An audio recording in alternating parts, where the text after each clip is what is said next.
So we will continue our program, Leadership is a Way of Life. Uh, Thank you so much for everyone to be here. The first part was introduction of the members, and we are going live on Facebook and also on Zoom and being recorded. So what happened when you record yourself? We were just talking about public speaking and fear of others, so you're more conscious. So I'm just gonna try to be myself, and hopefully people and we all can benefit from each other. So first I will be speaking about some of the leadership styles and myths, what we know about leadership. As I stated earlier,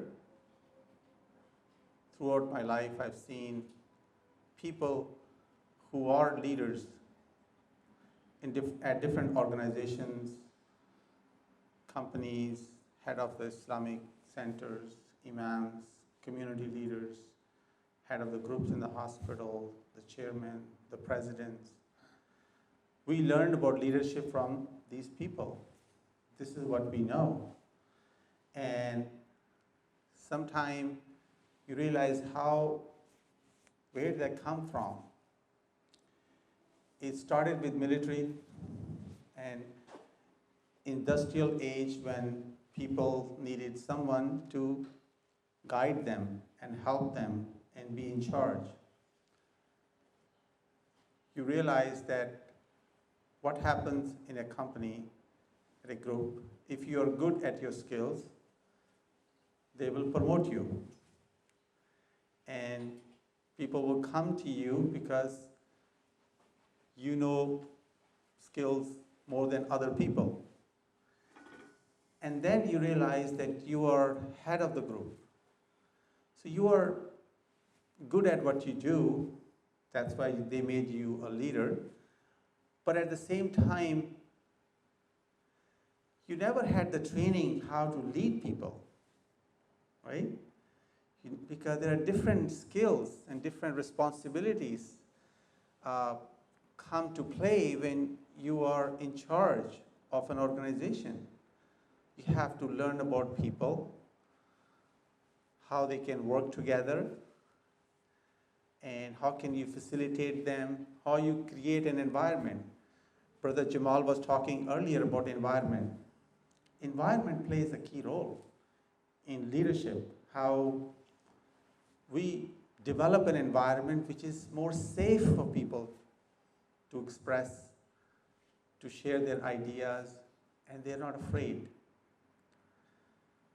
So most of the time we encounter leaders who are good people, but because of their lack of training and education in that particular area, they lack those skills. But they have the responsibilities. They have to do the task. They have to manage people. So they develop very tough, fixed kind of mindset approach. This is what I know. This is what you should do. So the followers have to follow what leaders telling them to do, how to do it. And to be honest, I've seen that style all my life. Even in this day and age, this style is prevalent in 90% of the organizations, in our communities, in our households, where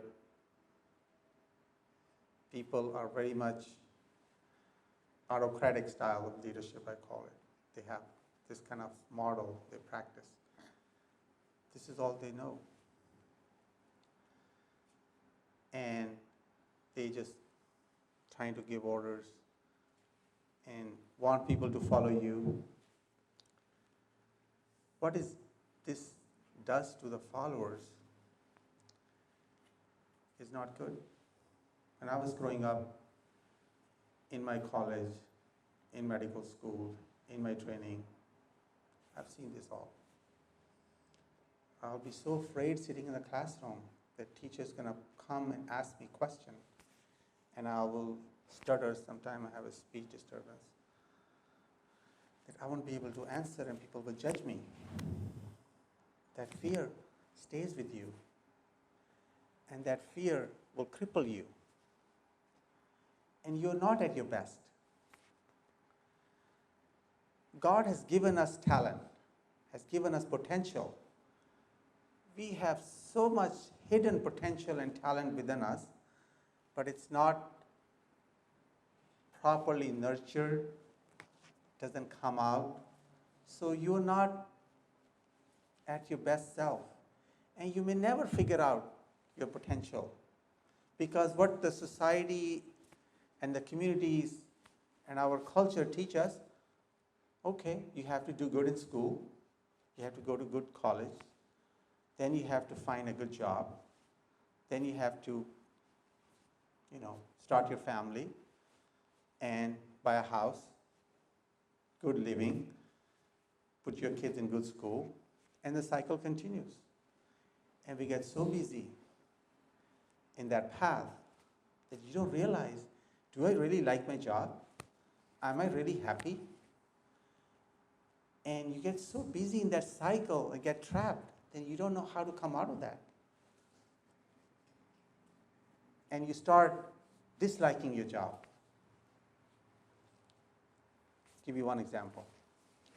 One of the leaders, I follow him, Simon Sinek. Most of you have heard of him. He wrote about power, like start with why you do things. Then he wrote another book called Leaders Eat Last. The new book is Infinite Game. He gave an example. He said he was in Las Vegas. He said he was at Four Seasons. He said, I see the vibe. Everybody was so nice. He said, you can tell when people are faking it, when it's true. See, I went to a coffee stand, and there was a guy, his name was Brian, I think. He served me coffee. He was engaging, he was entertaining, he was helping me. And I asked him the question which he said he asked all employees. He said, do you like your job? He said, I love my job, he said. He said, this is the job I look forward. I'm here. I enjoy helping and serving people. He said, do you work here full time? I said, no, I also work at another place. He said, here, my managers and leaders come, they ask me, do I need anything? Can I do something for you to make your day better? But at another job, I don't like going there, he said. He said, over there, my managers come and trying to fault what I'm doing wrong, trying to penalize me if I'm doing wrong. So I'm not really motivated to do that. So we grow up in that culture where leaders have that kind of environment. We started with environment. So when you create a nice environment where people feel fulfilled, feel empowered, they can contribute, they can do their best, you will see how much people can give for your cause, what they can do for you. Just another example. I work at a center. One of my friend, he's the boss as well. We were just talking about something and about how the center is run, and he said he's been to my talks. Very good friend of mine, very dedicated. He said to the manager, he said, you're the boss here. You make decisions. Go ahead and do whatever you need to do to fix this problem. And he said the same thing to me about my task. He said, you're in charge of anesthesia. You do what's best. I trust you. You know that manager, after he said that to her, she was empowered. She just fixed the problem the best possible way within 30 minutes or an hour. And I feel empowered too. Because what happens when a leader gives power or authority or autonomy to their followers, their strengths come up. They feel that they are part of the solution. On the other hand, what we see is the problem that we create an environment where we don't give any authority. We want to micromanage them. We want them to do exactly what we feel.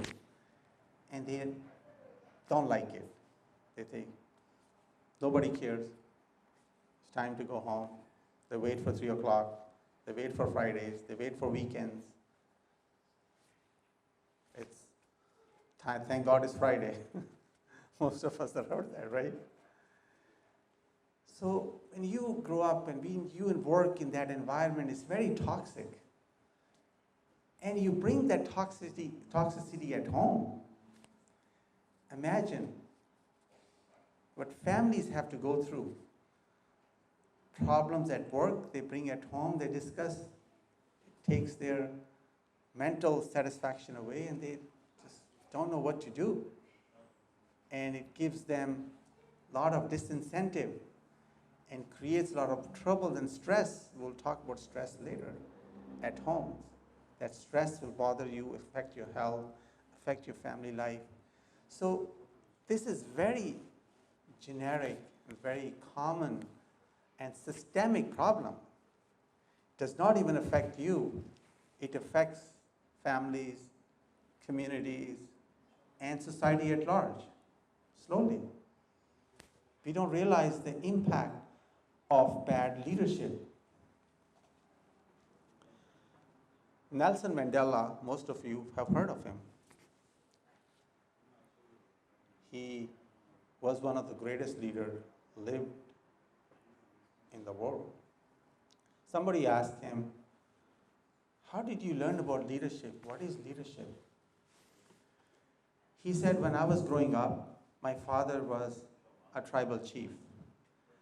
And he said, he used to take me every time when there was a group meetings. He said, we'll sit in a circle, and he will have everybody speak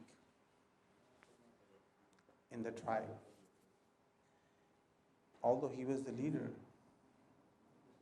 and he said he spoke at the end. He said, I learned that from my father, that leaders speak last. What happens now? Sometime you realize leaders come in the group, in the board meeting, or at the community and said, oh, this is what I think we should do. This is how I feel. And everybody's trying to please the leader then.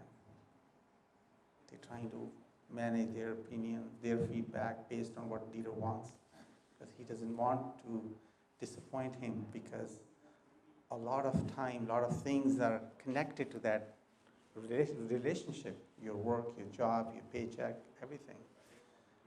And your relationship too. You don't want to destroy that. But good leaders don't care for that.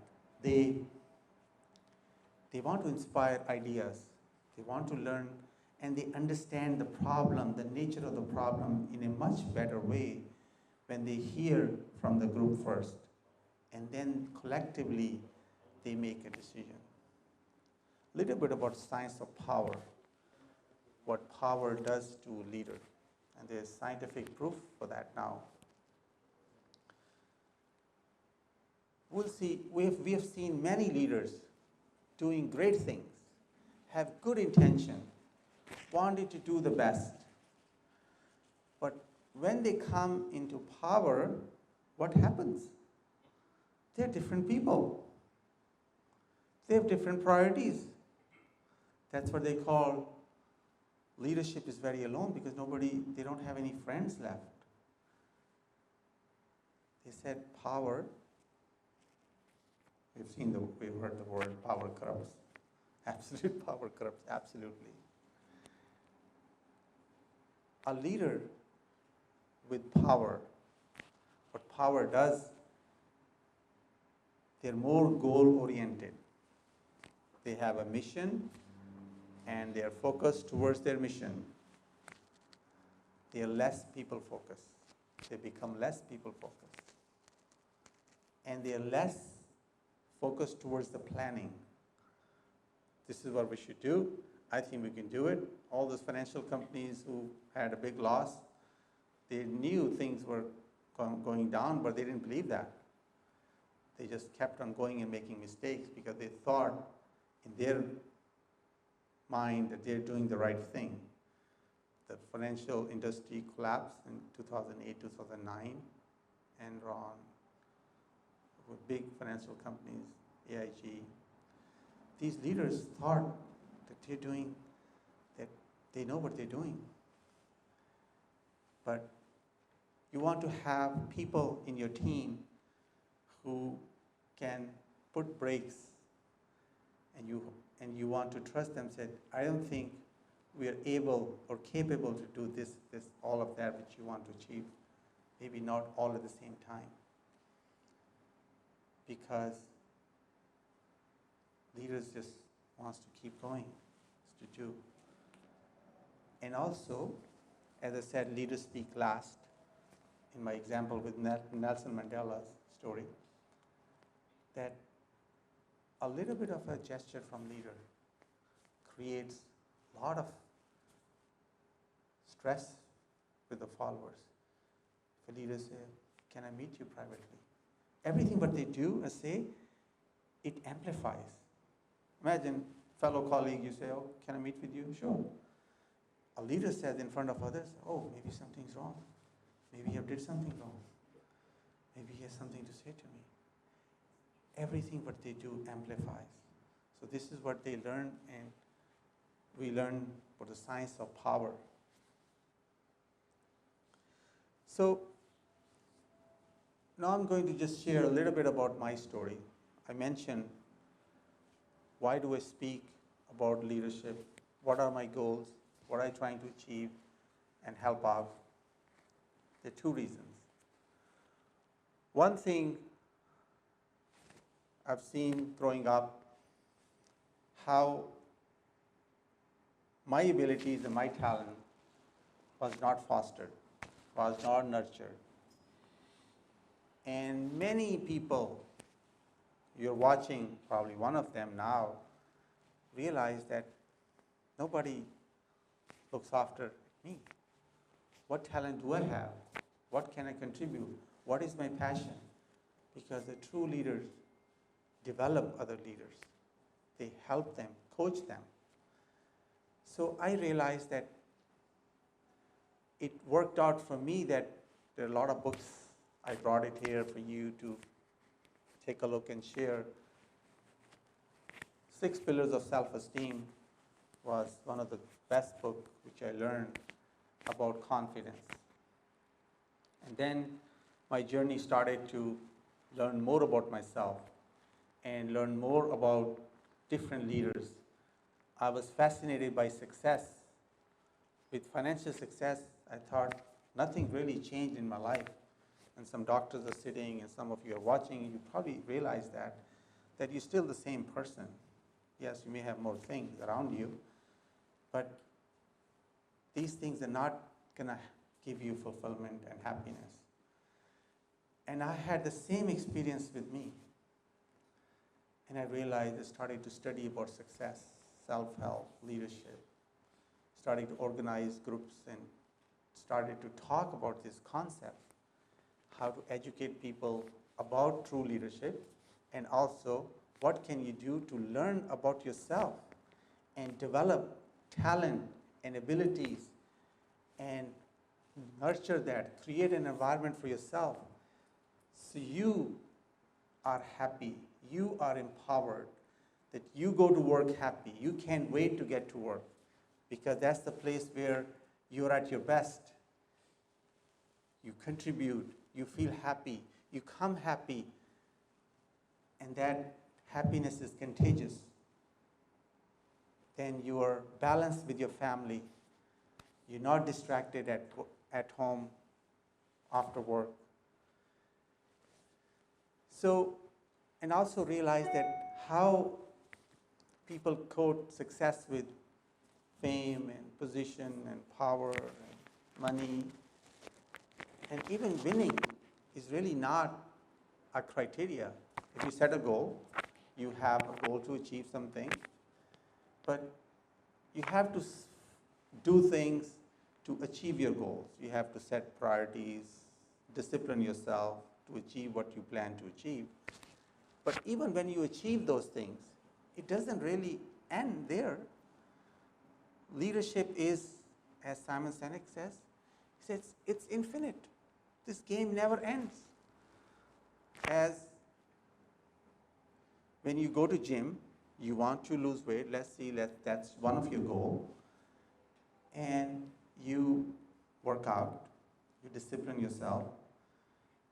Let's say you lost weight. What's next? It's not the weight which you're behind, it's the lifestyle which you want. You want to create a healthy lifestyle for you. So that's leadership. You're looking at a different picture.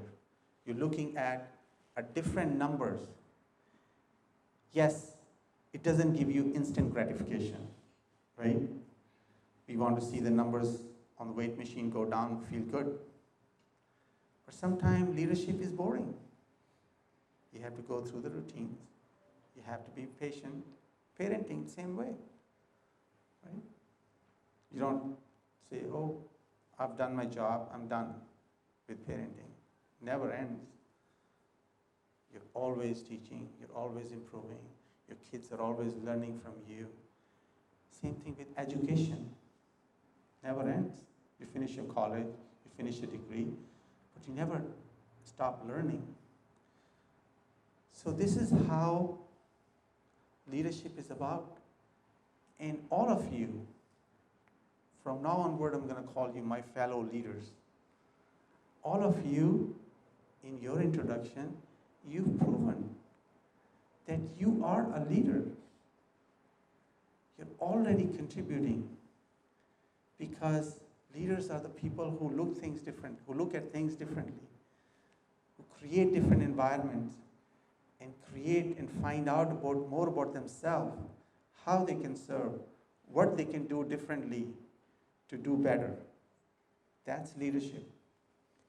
So it's not about position, it's not about power, and it's not about fame. So I teach and I'm trying to promote that leadership is not from top down or from bottom up. We have to recognize people who are doing tremendous amount of work, great work, which gives them fulfillment. I'll just give you an example. I had a patient yesterday. She was having a procedure. Extremely nice. Very nice to everyone, to me, to another doctor, to nurse, to the tech, asking questions about my family, her family, sharing. My daughter just learned driving. She was taking the test. She's a driver now. She will be here later. So she said, oh, my son learned driving. There's another tech whose son also learned driving. And I was talking to once after, while we're doing the procedure, said, did you notice how nice she was? And I asked her before, I said, what do you do? She said she works for a nonprofit organization. And I said, see, she's probably fulfilled. She's probably happy what she does. She said we send youth leaders and organizers, go to public school, talk about drugs, alcohol, abuse, all this kind of thing to the school. And it's very fulfilling, she said. See how nice and what attitude she had towards life and people. Because she's happy what she does. So they brought it out and talked to people. So regardless of what we do, we need to find our own individual talent, individual skills, because we're all different. I can't impose a upon others and see this is what you should do. This is where coaching comes. You have to find out from people who can guide you and see what are your strengths, what comes naturally, without any, alhamdulillah, this thing is easy for me. We were talking about public speaking. You have to find your passion first. You have to find what intrigues you, what comes naturally, whatever you do, and you will be so good at it because it's natural, it's not forced. So this is what leadership is about. It's about things which you like, things which you trying to do to make the best. I was talking to Brother Yusuf about, he's an engineer, and I gave him the story of a guy who was trained at MIT. He's an engineer. His name is Brian Rose. You should look him up. He's a fascinated man. And he said he had a great job at the bank in London. And he said he was at an event where all the financial people was staying and having fun. And I realized at my life that, am I really happy? I have everything what life has to offer. I have a great job, a good family and money, but something was missing. So he started an organization or a media company called London Real. That's what you should look up. Where he wanted to talk about real things. He said, everything seems so fake to me. He said, Facebook is fake, people are not real, they're not really themselves. You go to work, everybody's trying to pretend and say things differently. News are the same. He said, is there a place where people speak the truth or speak their heart anymore?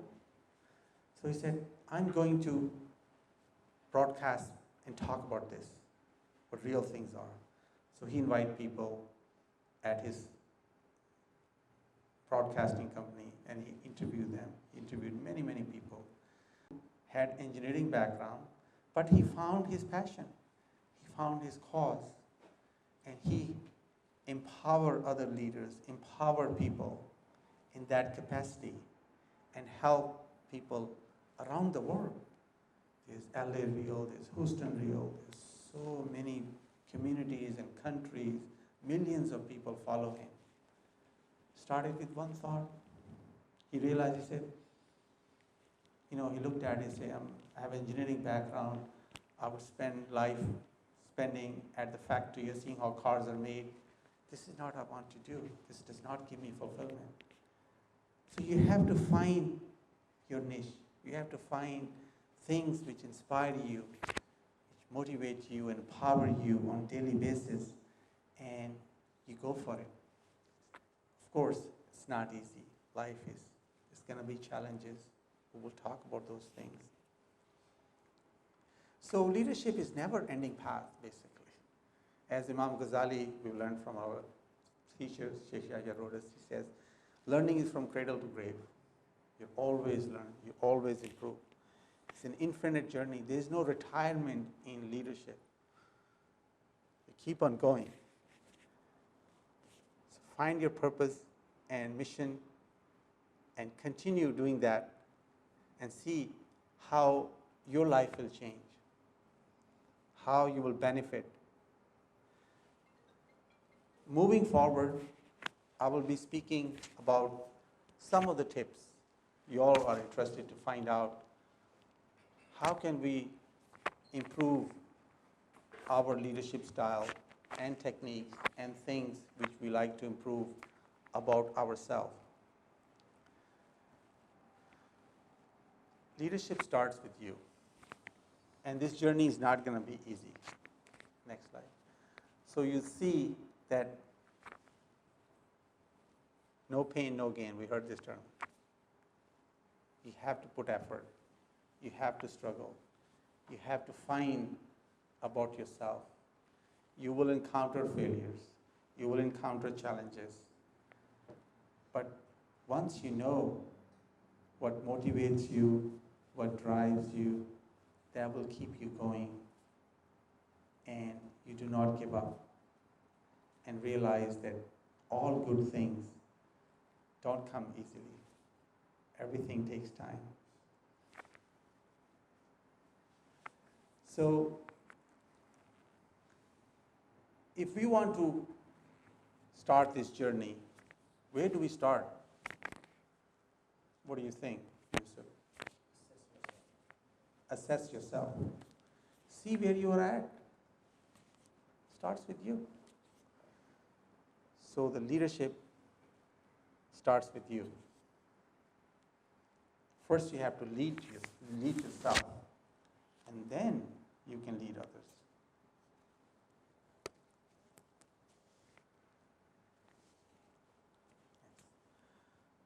When you say leadership starts with you, what are the things you can do to improve?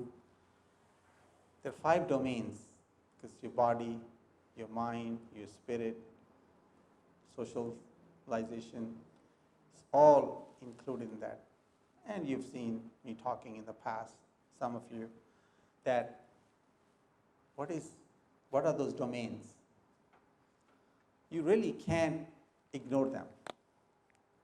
They're simple. All of us know that we have to live right, eat right, train our brain, exercise, sleep. You can't do it. You can't be punctual. You can't go along with that. It's difficult for us. So a little bit about these 5 domains. And later on, we will talk about what are particular things we can do to change those habits, acquire new habits, and how science and neuroscience can help us become a better leader. So it comes with nutrition, your physical domain. What do we eat? What are our priorities? We have to ask this question to ourselves. Eating healthy, look at our pantry, look at our house, look at our desserts and things which we eat. All these things, of course, give us pleasure. We enjoy it. But as I said, leadership is waiting, takes time, it's patience, it's looking at things which, does it really help me in the long run? Because I want to keep my body healthy. If my body is healthy, my mind is healthy. If my mind is healthy, I have more energy. I will be more passionate. I will be more able to do and contribute the things I would like to do. Imagine if you eat unhealthy, how do you feel? Feel lethargic, feel tired, not feel too motivated, don't want to go to gym.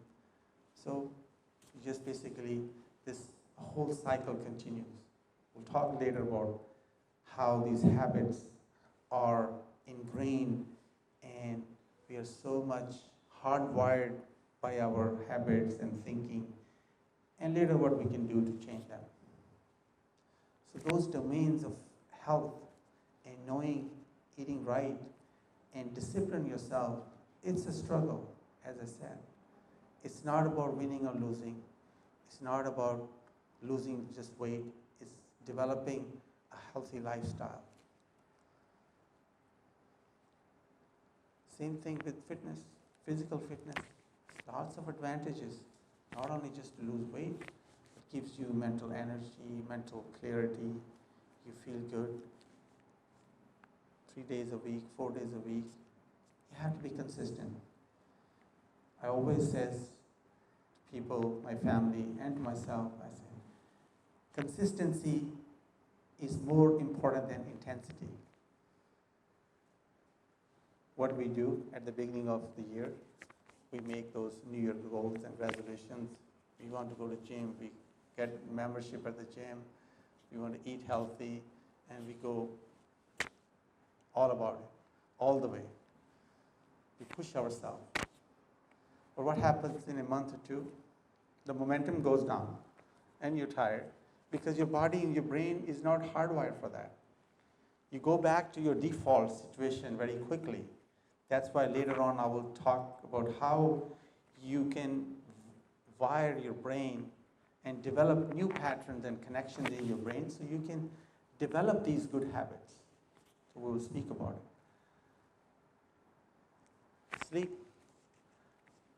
is important in the physical domain. If you don't have a good night's sleep, you will not be very productive at work. You will not be fully yourself. You will not be able to give your best 8 hours sleep. Ariana Huffington, she's the founder of Huffington Post. She writes a lot about sleep. She wrote a whole book about it, just about sleep. She taught us that, she said she was working so hard and everybody admired, oh, I just put 18 hours a day, 16 hours a day, from morning to evening. Then I would sleep for a few hours. She said, this kind of like, we give this thing as a novelty. We think this is good to sleep less and just always work. Your body needs to recharge. Your brain needs to recharge. When you go to sleep and you have enough sleep, you're basically recharging your brain for the next time. It creates new neurons. It gives you more strength. So she said she's more now talks about people having more sleep and seeing the research behind it. That good sleep is important for your health, and you gain more out in a day if you're sleep deprived. Of course, what happens when you sleep deprived, right? When you don't eat right, you're more emotional. You're more stressed out. Everything can trigger you, and you're more reactionary about things. People can upset you very quickly. Versus, if you sleep well, if you exercise, if you eat well, you're more resilient at work. You're more forgiving. You're more kind. You're more compassionate towards people. You're more likely to forgive people when they make mistakes. Everything is connected. Same thing is after physical domain, we need to work on that. Your mental domain, your thinking, your emotions, and your actions. Everything starts with your thinking. The 70,000 thoughts we have every day. It's amazing. 70,000. 70. Our brain is always working, always working. We're thinking about what happened. And the pattern of thinking, 90% is the same as you thought yesterday. You're thinking what people are going to say about you, what you've done mistakes, things went wrong in the past, that person said this, and you're upset, you have fear, anxiety about things, what people are going to say, gossip, venting, all these things going in our head all the time. And what these kind of thinking gives you, not a good feeling. Because however you feel, it gives you emotions. And then you take similar actions. If you know how to think right, that's what they say, positive thinking is good. People who can give you hope, leaders give you hope. They give you encouragement, even in difficult circumstances. And we need to train our body, train our mind, how we can get away from those negative thinking. How can we get away from cynicism and complaints? Because it doesn't serve us any good purpose. It actually distracts us. We waste so much time, and we are furthering ourselves from our real goal in which we can contribute to improve ourselves and society at large. We will talk more about that in our brain, a lot about how we can channelize our thinking, what we know about brain, how does it function, and what can we do to shift our attention from negativity towards positivity. and how good emotions can help you achieve good actions. Spiritual domain is important. You can't ignore the spirit. How do you strengthen that? In our deen, we learn that developing spirituality is very important for a leader, for all of us to learn what fulfills my spirit. All the things which we do, praying namaz, doing adhkar, recitation in the morning, meditation, yoga, exercise, and doing the right thing actually help your spirit. Integrity, right? We all know about what integrity is. What it comes down to, if you're trustworthy or not, right? You will know about people if you can trust them or not. And you will have better relationship with people if people can trust you. How people will trust you? Because they're with you. They've seen you in difficult circumstances, that you're always doing the right thing. You're always saying the right things. Even in Navy SEAL military academies, this is something big for them. A person who's trustworthy or to not lie, they can get you out of the training, even no matter how good you are. They said, oh, if we can trust them, if he can lie and go to sleep while he was supposed to be awake and watch his fellow comrade and tells us that he was awake because he was found that he was sleeping, that he can lie at other places. Integrity is important. So that doing the right thing and helping your spirit, and look at your faults, look at yourself. As I said, this exercise is all about looking within yourself. We discuss how can you improve your physical health with good nutrition, good sleep, and fitness. How we can learn about our mental states, emotions, thinking, and action, taking positive actions. And also, how can we improve spiritually? How can we improve our deficiencies, our diseases which we have in our heart? Sheikh Yahya Rodus teaches about Imam Ghazali's book, Ihya Ulumuddin. It's all about how do you correct, how do you fix the disease of the heart.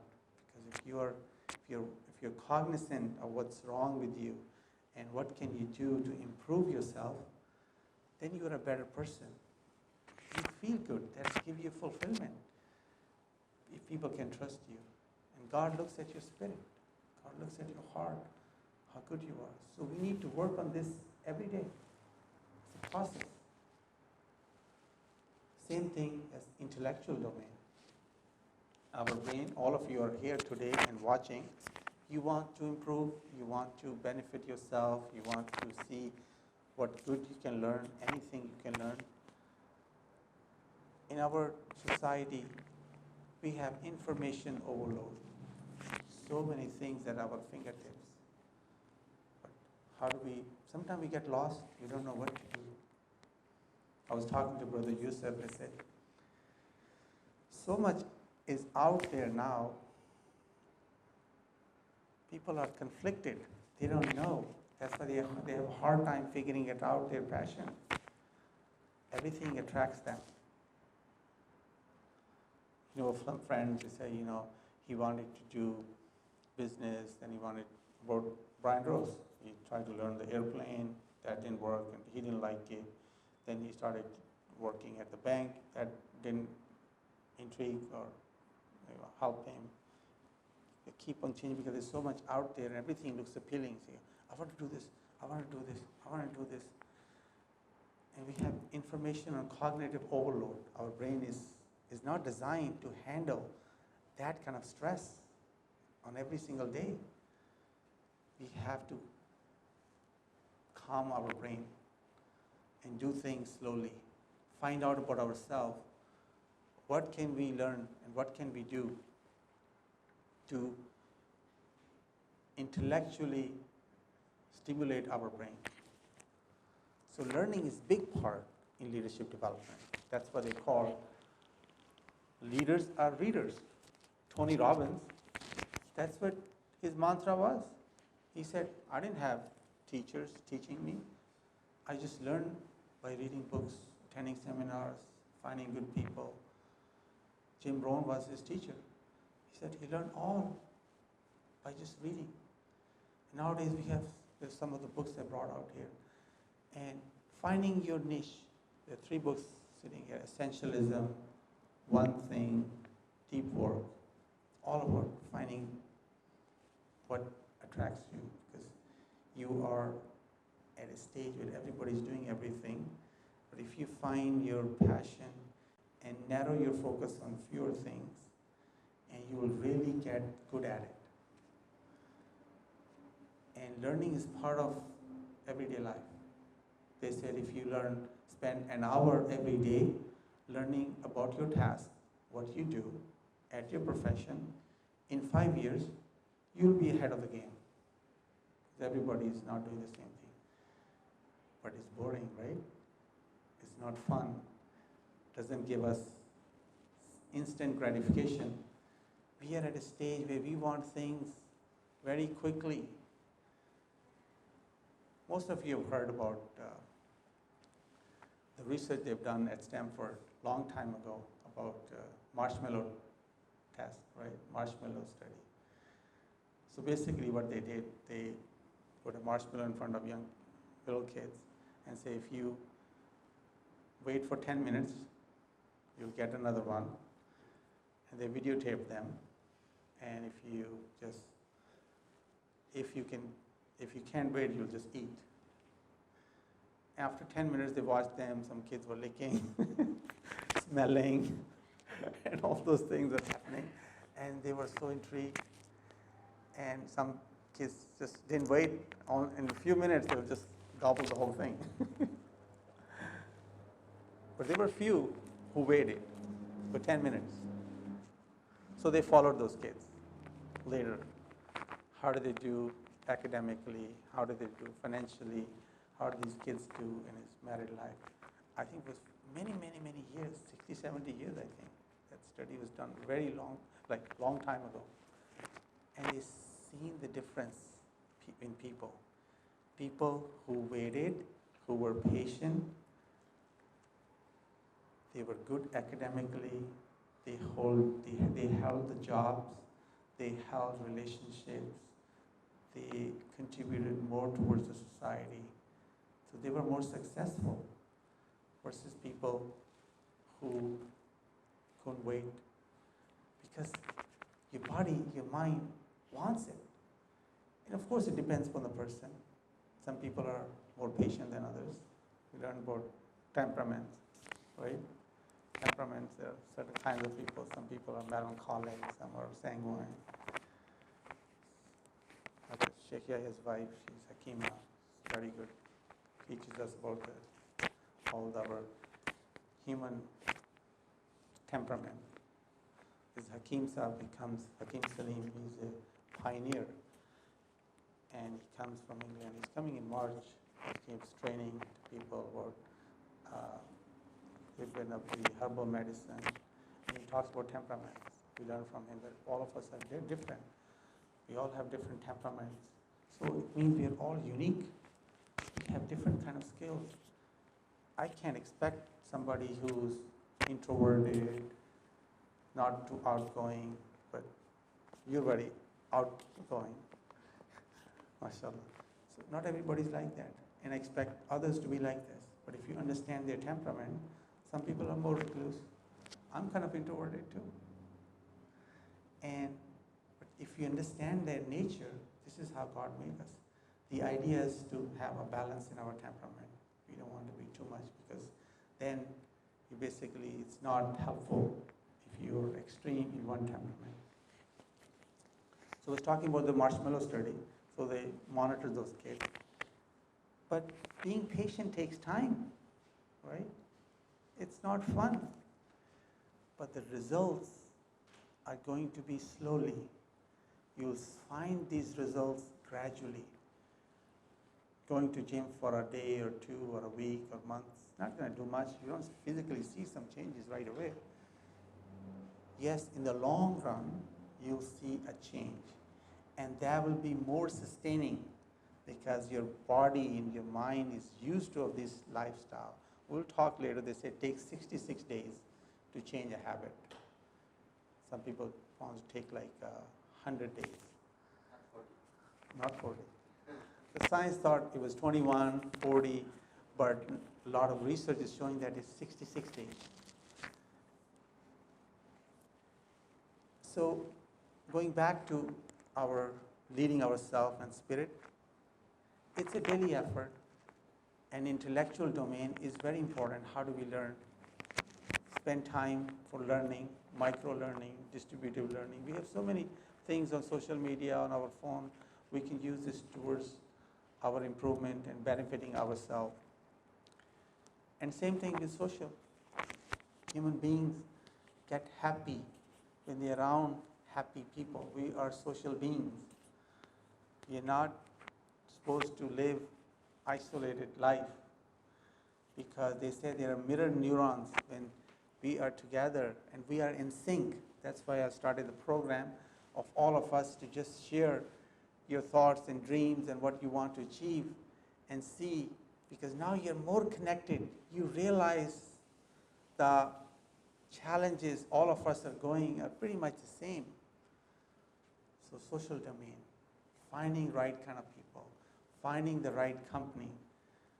This Santiago, he came to me, he said, this is a young leader, we are sitting in a gathering and he wants to go to Harvard and he's been in touch with the president of the Harvard and the people on a regular basis. So he came and find out, said, give me your email address. So he wants to learn. He's already eager to learn all that. So you see that finding good people, finding good company, spending time with these people is important and helpful. So all we have to do is lead yourself first. By doing that, you will find a balance. It will be difficult. It's challenging. Nobody's doubting that. That's why we can't sustain. But later on, you'll learn what can you do to improve in all these areas, and how can you rewire your brain? How can you develop new patterns so these are more sustaining? Having said that, I think we'll take a little break and before we start the next session. Thank you. I have for you my side, nice like branch. Sure. Bismillah.